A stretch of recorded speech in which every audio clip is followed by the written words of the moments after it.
3. Assalamualaikum warahmatullahi wabarakatuh. Perkenalkan kami dari kelompok A3. Di sini kami akan menjelaskan tentang apa yang telah kami lakukan dengan clustering wilayah penyebaran COVID-19 menggunakan metode Kamedoid. Next. Untuk perkenalannya sendiri, di sini kami beranggotakan 3 orang. Untuk anggotanya, yaitu ada saya sendiri, Asliza Rahman, dengan NIM 2024 1010101090. Saya Rinda Yunindiyas, NIM 2024 10101024. Saya Muhammad Dwi Rizky, NIM 2024 1010 1131.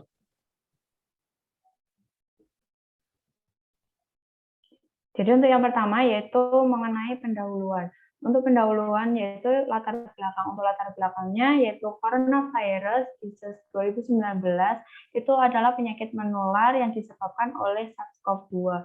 Ini memiliki hubungan dengan virus SARS, jadi ditularkan itu melalui pernapasan. Dari kasus COVID tersebut itu ada di Indonesia pada 2 Maret 2020. Nah, untuk kasusnya itu ada lonjakan tinggi pada kasus positif, sehingga para peneliti ingin meneliti COVID-19 sebagai clustering. Jadi di sini kita akan meneliti clustering COVID-19. Untuk clusteringnya sendiri kita menggunakan metode Kamedoid clustering. Jadi untuk metode ini yaitu metode pengelompokan non-hierarki yang menggunakan suatu objek perwakilan sebagai pusat kelompok medoid. Nah, yang kedua untuk permasalahan. Di sini rumusan masalahnya yaitu bagaimana cara penerapan Kamedoid dalam menentukan pengelompokan provinsi Indonesia terhadap penyebaran COVID-19. Oke, next. Dan untuk batasan masalah di sini ya ada 4 poin. Yang pertama, algoritma yang digunakan untuk penelitian ini adalah algoritma Kamedoid clustering. Dan untuk data yang digunakan adalah dataset COVID-19 pada tahun 2021. Juga atribut yang digunakan pada penelitian ini meliputi total case, total death, total recover, total active case, area, dan population. Juga untuk objek pada penelitian ini adalah Provinsi Indonesia yang terpapar COVID-19 sebanyak 32 provinsi. Next. Selanjutnya untuk penelitian, tujuan penelitian dan manfaat penelitian. Untuk tujuannya sendiri yaitu menerapkan metode Kamedoid clustering untuk menentukan dan mengelompokkan provinsi Indonesia terhadap penyebaran COVID-19.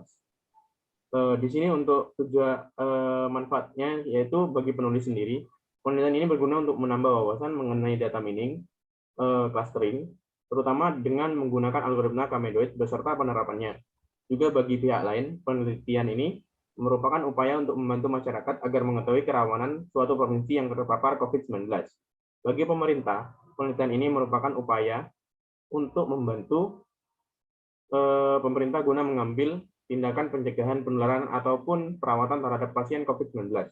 Dan untuk yang terakhir yaitu hasil dari penelitian ini dapat digunakan sebagai referensi untuk penelitian selanjutnya.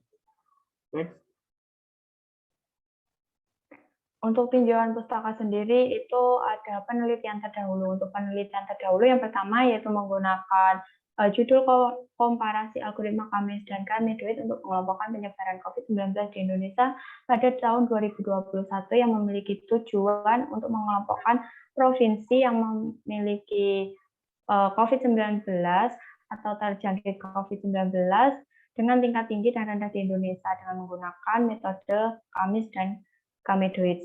Nah, untuk variabelnya yaitu ada 2, yaitu variabel sembuh dan juga meninggal dengan menggunakan 34 objek sebagai penelitiannya dan memiliki atau menghasilkan sebanyak 2 klaster dengan menggunakan algoritma Kamis, di mana klaster 1 itu ada 2 wilayah dan klaster yang kedua yaitu ada 32 wilayah dan ini dikategorikan rendah. Nah, untuk selanjutnya yaitu penelitian mengenai analisis algoritma Kamedoid clustering dalam mengelompokkan penyebaran COVID-19 di Indonesia pada tahun 2020. Jadi untuk tujuannya itu untuk mendapatkan set K-cluster di antara data untuk objek dalam pengelompokan suatu data sendiri dan memiliki variabel 4 yaitu terkonfirmasi, positif, sembuh, dan meninggal, dan memiliki objek yaitu 25 provinsi dengan hasil yaitu untuk mengelompokkan penyebaran COVID-19 untuk klaster 1, 2, dan 3 kemudian menunjukkan masyarakat yang berasal dari berbagai wilayah di Indonesia. Nah, untuk landasan teori di sini ada 3, yaitu data mining, clustering, dan juga Kamedoid. Untuk data mining sendiri, yaitu data mining merupakan analisis dari peninjauan kumpulan data untuk menemukan hubungan yang tidak diduga dan meringkas data dengan cara yang berbeda dengan sebelumnya, yang dapat dipahami dengan bermanfaat bagi pemilik data. Itu saya kutip dari Larousse tahun 2025. Untuk yang clusteringnya itu merupakan proses untuk mengelompokkan data ke dalam sebagian cluster atau kelompok, sehingga data dalam suatu cluster mempunyai tingkat kemiripan yang maksimal dan data antar cluster mempunyai kemiripan yang minimum. Untuk selanjutnya yaitu Kamedoid. Kamedoid di sini adalah algoritma yang sering digunakan untuk menemukan medoid di dalam suatu clustering atau kelompok yang menjadi titik pusat dari suatu clustering atau kelompok. Next.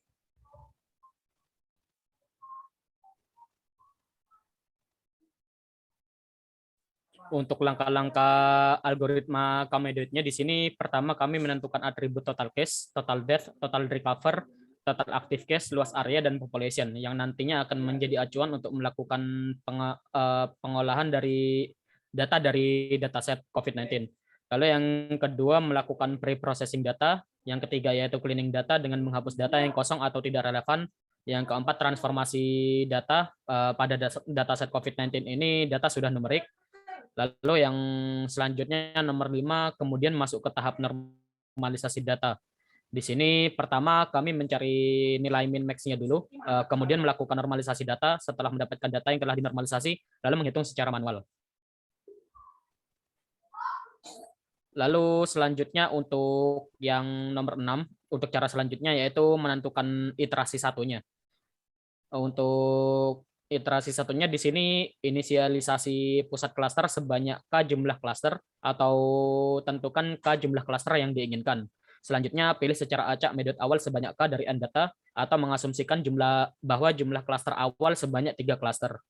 Di sini untuk medoidnya di sini kami memilih 3C ya. Untuk C1-nya itu ini apa namanya? Provinsi A, C2-nya provinsi B, C3-nya provinsi C.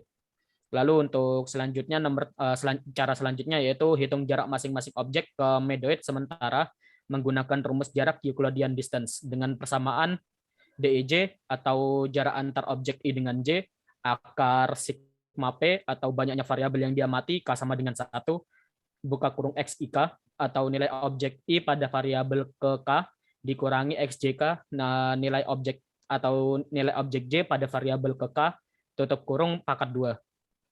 Lalu di provinsi X, C1 sama dengan melakukan perhitungan Euclidean distance dan diperoleh jarak. Selanjutnya nomor 8 yaitu tanda jarak terdekat objek ke medoid dan hitung totalnya. Di sini akan ditemukan jarak kedekatan atau distance, lalu kemudian mencari jumlah kedekatan atau distance. Lalu yang selanjutnya nomor 9, menentukan anggota klaster terhadap medoid sementara. Di sini diperoleh anggota klasternya. Lalu nomor 10, pilih secara acak objek pada masing-masing klaster sebagai kandidat baru. Lalu selanjutnya nomor 11, menempatkan kembali objek-objek medoid baru ke dalam klaster yang paling dekat dengan medoid berdasarkan jarak Euclideans.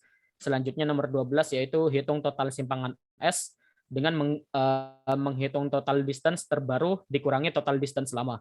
Jika S di atas 0, maka tukar objek dengan data klaster yang membentuk sekumpulan K objek baru sebagai medoid.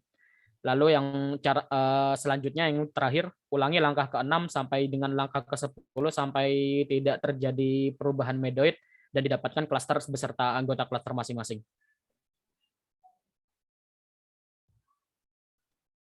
Oke, selanjutnya metode penelitian. Untuk yang pertama jenis penelitian. Di sini penelitian ini merupakan penelitian kuantitatif dengan jenis metode korelasional untuk Creswell 2014. Di sini penelitian kuantitatif korelasional adalah penelitian dengan menggunakan metode statistik yang mengukur pengaruh antara dua variabel atau lebih. Next.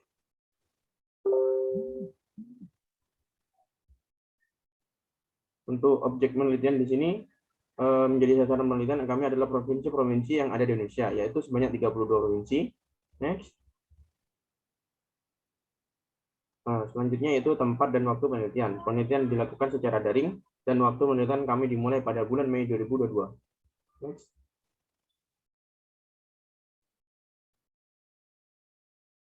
Metode pengumpulan data.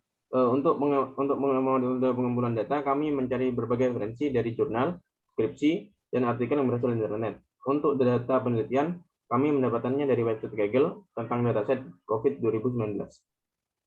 Next. Tahapan penelitian. Di sini pengumpulan data, analisis masalah, identifikasi masalah, perumusan masalah, implementasi data mining, dan analisis hasil dan kesimpulan. Next. Untuk hasil penelitian di sini pada penelitian ini kami menggunakan dataset yang memiliki atribut total case, total death, total recover, total active case, area, dan populasi. Lalu untuk yang total case sendiri di sini keterangannya menunjukkan total banyaknya orang yang terjangkit virus COVID-19. Untuk total death di sini menunjukkan total kematian di provinsi tersebut akibat terjangkit virus COVID-19. Yang ketiga yaitu total recover, menunjukkan banyaknya orang yang telah sembuh dari terjangkitnya virus COVID-19. Lalu yang keempat di sini total active case, menunjukkan banyaknya kasus COVID-19 yang aktif dalam suatu wilayah. Lalu yang kelima area, menunjukkan luas daerah suatu provinsi. Dan yang keenam yaitu population, menunjukkan banyaknya penduduk di provinsi tersebut. Untuk urutan penelitian ini, pertama kami menentukan atribut yang menjadi acuan untuk melakukan pengelolaan dari data dari dataset COVID-19. Untuk datasetnya itu sudah seperti yang sudah saya sebutkan tadi, di sini ada total case, total death, total recover, total active case, area, dan populasi yang akan menjadi acuan untuk melakukan pengolahan data dari dataset COVID-19. Lalu untuk urutan selanjutnya yaitu dataset ini telah di pre-processing data, lalu selanjutnya data yang tidak relevan dihilangkan. Lalu untuk yang nomor 4 selanjutnya di sini untuk adalah dataset yang kami gunakan.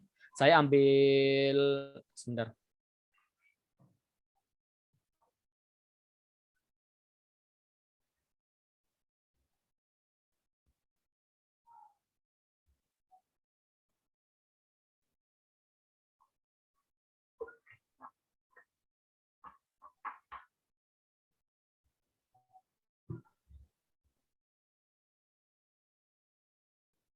Itu masih stuck di PPT ya, by the way.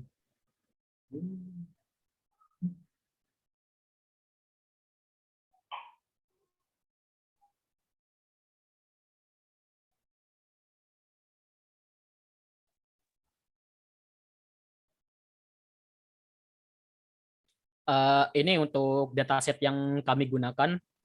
Di sini ada data dari location Aceh sampai Sumatera Utara, lalu ada total case, total death, total recover, total active case, area kilometer persegi, dan population. Lalu untuk cara selanjutnya yaitu kemudian masuk ke tahapan normalisasi data. Di sini pertama saya mencari nilai minimum dan maksimum dari masing-masing atribut. Di sini untuk cara mencari nilai minimum dan maksimum dari masing-masing atribut di sini saya menggunakan fungsi minimum atau maksimum dari Excel sendiri. Jadi minimum buka kurung nilai dari nilai atributnya yaitu total case dari Aceh sampai ke bawah sampai di Sumatera Utara. Untuk yang atribut lainnya juga sama. Jadi minimum buka kurung nilai atribut dari Aceh sampai Sumatera Utara. Untuk maksimumnya juga sama, kurang lebih, cuma di bagian fungsi minimumnya diganti fungsi maksimum. Untuk caranya juga sama, nilai maksimum dari nilai atribut dari Aceh sampai ke Sumatera Utara. Lalu untuk selanjutnya di sini bagian normalisasi data. Untuk selanjutnya ini untuk normalisasi datanya di sini caranya itu ini apa namanya dengan cara mengurangi nilai atribut dengan nilai minimumnya dibagi dengan nilai maksimum atribut dikurangi nilai minimum atribut. Jadi di sini saya ambil contoh untuk normalisasi nilai di total case pada Aceh. Untuk di sini di total case dari ini apa namanya di Aceh itu mengambil nilai dari B2 atau total case dari Acehnya dikurangi nilai minimum dari ini total case di bagian total case, lalu tutup kurung dibagi buka kurung nilai maksimum dari total case dikurangi nilai minimum dari total case, lalu didapatkan hasil normalisasi di nilai total case.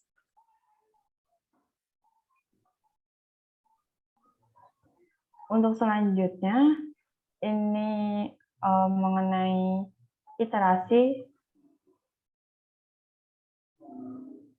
Lalu untuk selanjutnya yaitu menentukan iterasi 1. Untuk melakukan iterasi pertama, yaitu pertama kami menentukan jumlah klaster sebanyak 3 klaster menggunakan elbow method. Penentuan jumlah K cluster paling optimum dengan menggunakan elbow method. Cara kerja metode ini yaitu menghitung WCSS atau within cluster sum of squares pada setiap K cluster di rentan tertentu. Kemudian WCSS tersebut divisualisasikan dengan grafik titik yang sudah divisualisasikan dengan grafik titik yang sudah menurun tidak signifikan, disitulah letak K cluster yang paling optimum. Berikut adalah grafik dari elbow yang telah dibuat. Dari grafik tersebut dapat dilihat bahwa K optimum adalah K sama dengan 3 karena menurunnya inersia pada K seterusnya tidak lagi signifikan. Selanjutnya memilih 3 area secara acak untuk menghitung cost pada medoid awal pada nilai yang telah dinormalisasi tadi. Di sini untuk medoid awalnya kami memilih 3 area awal yaitu Aceh, Bali, dan Banten. Untuk yang ketujuh yaitu mengenai hitung cara masing-masing objek komedoid sementara dengan menggunakan rumus jarak Euclidean distance. Untuk rumusnya yaitu seperti ini, untuk mencari jarak antara objek dengan J yaitu dengan menggunakan angka sigma P yaitu banyaknya variabel yang diamati dengan K sama dengan 1 kurung buka kurung tutup pada nilai atomidoid yang akan digunakan dikurangi dengan objeknya terus pangkat 2. Untuk perhitungannya yaitu di sini ini iterasi yang sudah pada langkah ke-6 tadi kita memilih 3 secara acak. Jadi untuk yang pertama ini yaitu pada Aceh kita mencoba mengambil Aceh, kemudian Bali dan Banten. Untuk menghitung Euclidean distance-nya yaitu pada medoid total case ini dikurangi dengan total case-nya pada objeknya. Nah, selanjutnya itu di pangkat 2. Untuk di bagian rumus aslinya kita akan menggunakan akar, untuk di Excel yaitu kita menggunakan SQRT. Nah, untuk selanjutnya sama seperti itu tadi, untuk yang total date-nya kita tinggal menambahkan yaitu pada medoid total date dikurangi dengan objek total date pangkat 2, kemudian ditambah dengan medoid total recover dikurangi total recover pangkat 2, kemudian ditambah dengan total active case dikurangi dengan total active case pangkat 2, kemudian ditambah dengan medoid area dikurangi dengan objek area pangkat 2, ditambah dengan medoid populasi dikurangi dengan objek populasi. Nah, di sini nanti kita akan menghasilkan untuk hasil ekuidistanya di sini yaitu 0. Nah, selanjutnya kita akan mencoba yang kedua yaitu pada daerah Bali. Nanti yang daerah Bali itu sama yaitu dengan menghitung equidistance-nya itu menggunakan akar, tapi di sini kita menggunakan SQRT untuk di perhitungan Excel. Jadi di sini yaitu SQRT untuk medoid total case yaitu dikurangi dengan medoid total case pada Aceh. Kemudian pangkat 2 ditambah dengan total date dikurangi dengan objek total date, kemudian pangkat 2 ditambah dengan total recovered, medoid total recovered dikurangi dengan objek total recovered, kemudian pangkat 2 ditambah lagi dengan medoid area, mohon maaf untuk total active case, kemudian dikurangi dengan objek total active case, pangkat 2, nah ditambah lagi dengan area yang bagian sini, yang bagian Bali, dikurangi dengan area objek pada Aceh, pangkat 2, Kemudian pada medoid populasi dikurangi dengan objek populasi pangkat 2. Nah, akan dihasilkan ini. Selanjutnya yaitu untuk yang kelas 3 caranya yaitu sama, setelah bertemu atau setelah dihitung Euclidean distance-nya sampai ke provinsi yang 33, kita selanjutnya yaitu mencari distance-nya. Untuk distance-nya sendiri yaitu jarak ini untuk cos 1, cos 2, cos 3 yaitu dimins, kemudian akan menghasilkan jarak-jaraknya ini. Selanjutnya untuk seluruh jarak yang telah terhitung tadi kita jumlahkan. Setelah dijumlahkan, ini kita menggunakan rumus sum. Nah, kita selanjutnya yaitu mencari klasternya. Untuk klasternya sendiri kita menggunakan rumus ini. Jika pada cos 1 itu sama dengan min, maka nilai dari cos 1 jika cos 1 sama dengan min, terus cos 1, cos 2, cos 3-nya itu, maka klasternya itu 1. Nah, mungkin terus jika lagi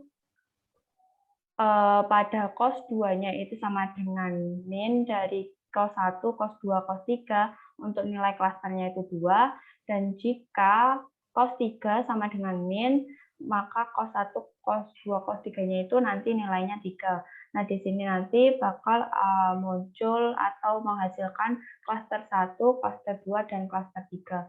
Begitu juga setelah ditemukan jumlah klasternya, ini untuk perhitungannya. Nah, kemudian kita kan sudah menemukan jarak kedekatannya tadi yang totalnya dan totalnya. Setelah itu ditemukan klasternya, jumlah klaster dan juga ini clusteringnya. Setelah itu kita memilih lagi cara acak objek kandidat baru. Kita coba yaitu C1 di Jawa Tengah, Jawa Timur, dan Jawa Barat. Untuk caranya yaitu sama. Yang pertama yaitu menghitung Euclidean distance-nya yaitu dengan SKRT bagian total case ini. Total case dikurangi dengan total case yang Aceh. Kemudian di pangkat 2 ditambah dengan total date dikurangi total date pangkat 2, kemudian ditambah pada medoid total recovered dikurangi dengan objek total recovered pangkat 2, kemudian medoid total active case dikurangi dengan objek active case pangkat 2 ditambah dengan medoid area dikurangi dengan objek area pangkat 2, dan pada medoid populasi dikurangi dengan populasi yang objek ini pangkat 2, dan sama untuk ini C1, untuk ini C2-nya, dan ini untuk C3-nya akan menghasilkan ini untuk perhitungan hasil dari perhitungan equidistant-nya tadi.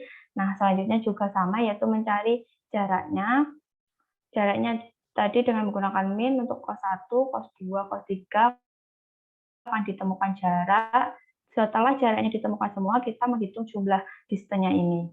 Setelah kita jumlahkan, kita mencari lagi klasternya menggunakan if tadi untuk menentukan klaster 1, 2, dan 3. Nah, setelah kita melakukan iterasi 1 dan 2, selanjutnya yaitu setelah itu kita sudah menemukan yaitu jumlah pada jarak medoid yang baru sama yang lama tadi.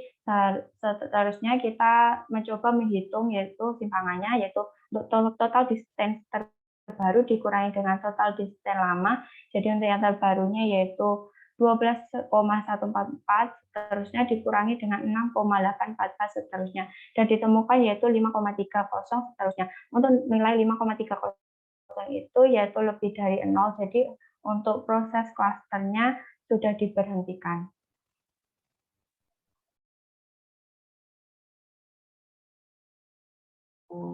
Oke, untuk analisis data. Analisis data atau pengelolaan data terhadap data yang telah dikumpulkan. Kami menggunakan jenis analisis data kuantitatif sehingga didapatkan implementasi perhitungan hasil pada klaster 1, 2, dan 3.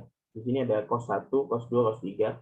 Dan untuk contohnya di sini Aceh dengan cos 1-nya 0 dan cos 2-nya itu 0,23, cos 3-nya 0,28 dan distannya 0 masuk ke dalam klaster 1.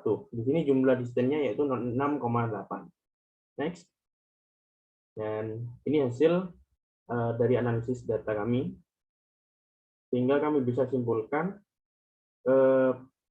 dari 3 klaster tersebut. Di sini untuk yang klaster 1 memiliki range 0 sampai 0,28 dan klaster 2 memiliki range 0 sampai 1,31 dan klaster 3 memiliki range 0,13 sampai 0,5. Untuk nilai klaster tertinggi yaitu klaster 2. Nilai klaster tersedang yaitu klaster 3 dan nilai klaster terendah yaitu klaster pertama, klaster 1. Klaster kedua di sini tertinggi dengan total case sebanyak 52.000 sampai 864.000. Dan untuk total death di sini 1.400 sampai 13.000 kasus kematian. Dan untuk total recover dengan range 50.000 sampai 849.000 pasien. Dan untuk total active case di 16 sampai 546 kasus positif. Dengan luas daerah 664 sampai 16.424 km persegi. Serta memiliki populasi dengan range 1 juta sampai 10 juta. Untuk klaster ketiga, di sini teridentifikasi COVID-19 sedang. Pada kasus konfirmasi, di sini total case-nya 23.000 sampai 486.000. Untuk kasus kematiannya atau total death di sini di range 357 sampai 30.000. Total recover dengan range 22.000 sampai 692.000.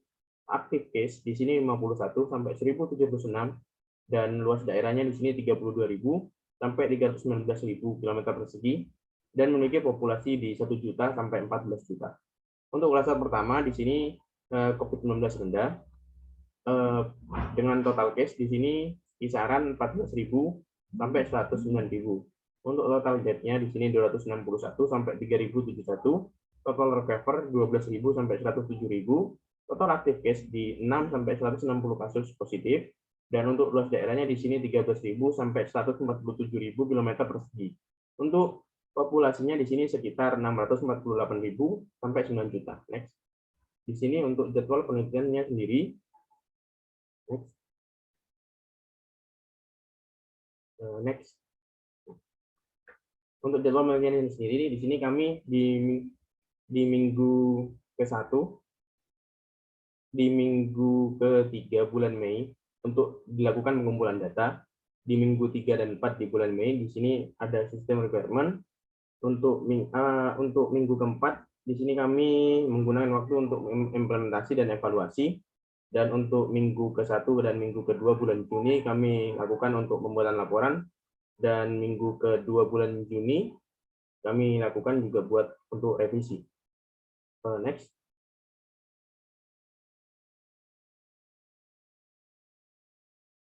Oke. Sekian presentasi dari kelompok kami, kurang lebihnya mohon maaf. Wassalamualaikum warahmatullahi wabarakatuh.